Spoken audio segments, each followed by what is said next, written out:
चिराग पासवान का शुरू हुआ एनडीए में विरोध, कभी भी एनडीए टूट सकती है। जदयू और मांझी के बाद उपेंद्र कुशवाहा और संतोष सुमन ने भी चिराग पासवान को जमकर लताड़ लगाई। उपेंद्र कुशवाहा ने तो यह तक कह दिया कि आप अपनी मर्यादा में रहिए भाई, आप अपनी मर्यादा को मत भूलिए।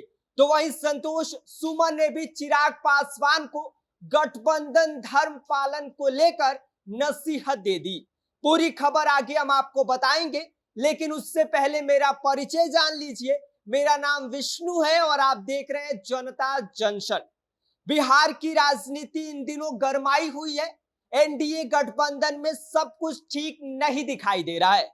लोक जनशक्ति पार्टी रामविलास के प्रमुख चिराग पासवान के हाल ही में दिए गए बयानों ने एनडीए के जो अंदरूनी मतभेद है अब उसको उजागर कर दिया है। जहां पहले एनडीए के नेता महागठबंधन को लेकर कहते थे कि भाई साहब महागठबंधन बिखर जाएगा, महागठबंधन टूट जाएगा, अब वही स्थिति एनडीए के अंदर नजर आने लगी है।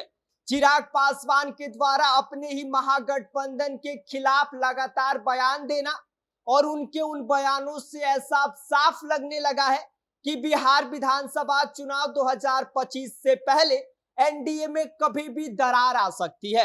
हाल ही में चिराग पासवान ने नीतीश कुमार की एनडीए सरकार पर जमकर हमला बोला।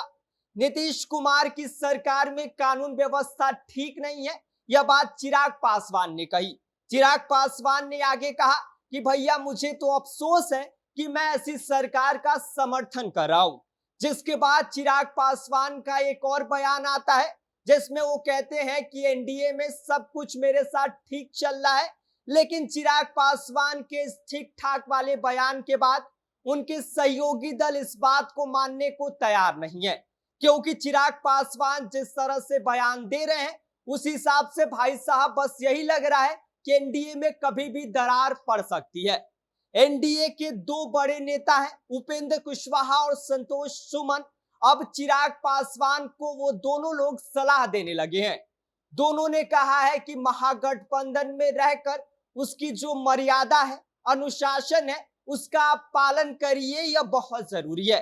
उन्होंने साफ तौर पर चिराग पासवान को यह सलाह दी है, यह नसीहत दी है कि भाई देखो चिराग, अगर आपको एनडीए में रहना है तो गठबंधन धर्म का पालन करना आपको सीखना होगा।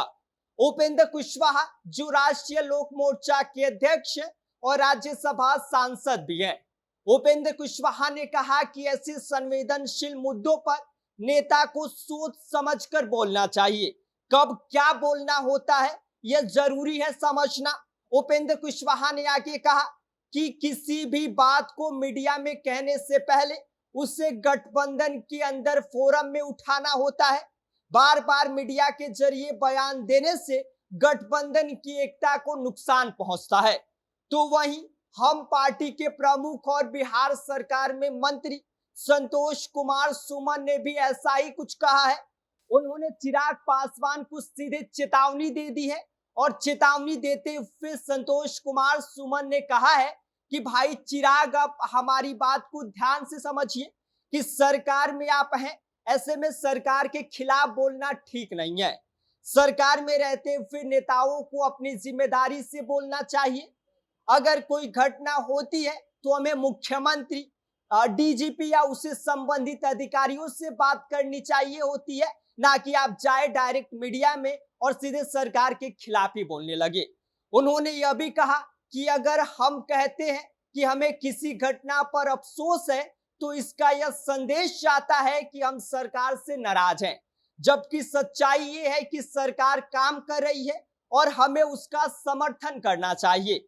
इन बयानों से तो साफ है कि चिराग पासवान के बयान अब एनडीए के भीतर मुद्दा बन चुके हैं। चाहे उपेंद्र कुशवाहा हो या संतोष कुमार सुमन, दोनों ने ही चिराग पासवान की सीधी मीडिया लाइन को गलत ठहराया है और कहा है कि इस तरह की बयानबाजी गठबंधन की सेहत के लिए सही नहीं है। चिराग पासवान लगातार जनता के बीच जा रहे हैं, बयान दे रहे हैं और सरकार की नीतियों पर ही सवाल उठा रहे हैं। इससे बाकी सहयोगी दलों में अब बेचैनी बढ़ गई है। उनका मानना है कि अगर हर कोई सार्वजनिक रूप से नाराजगी जताने लगेगा तो गठबंधन तो भैया टिक नहीं पाएगा, ऐसी स्थिति हो गई है। गठबंधन के प्रमुख नेता और मुख्यमंत्री नीतीश कुमार अभी भी चुप हैं और ये अपनी चुप्पी को लेकर चर्चा में भी हैं। वे फिलहाल कुछ नहीं कर रहे हैं, लेकिन उनके जो सहयोगी दल हैं उनकी नाराजगी चिराग पासवान के बयान पर जरूर नजर आ रही है। चिराग के बयानों से वो परेशान जरूर है।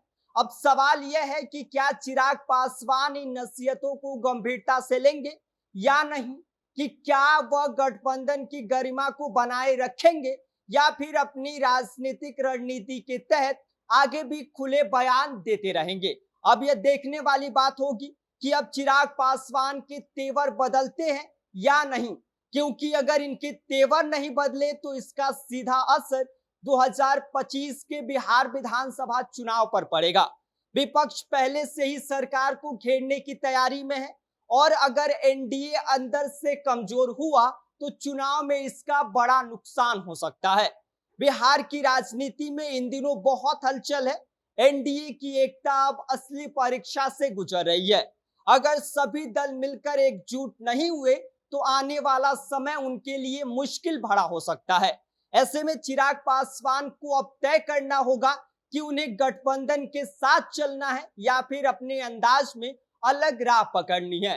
अब देखने वाली बात तो यही होगी कि चिराग पासवान अब क्या करते हैं। बाकी इस पूरी खबर पर आपकी क्या राय है, आप क्या सोचते हैं, आप हमें कमेंट कर सकते हैं। आप देख रहे हैं जनता जंक्शन, मेरा नाम विष्णु है।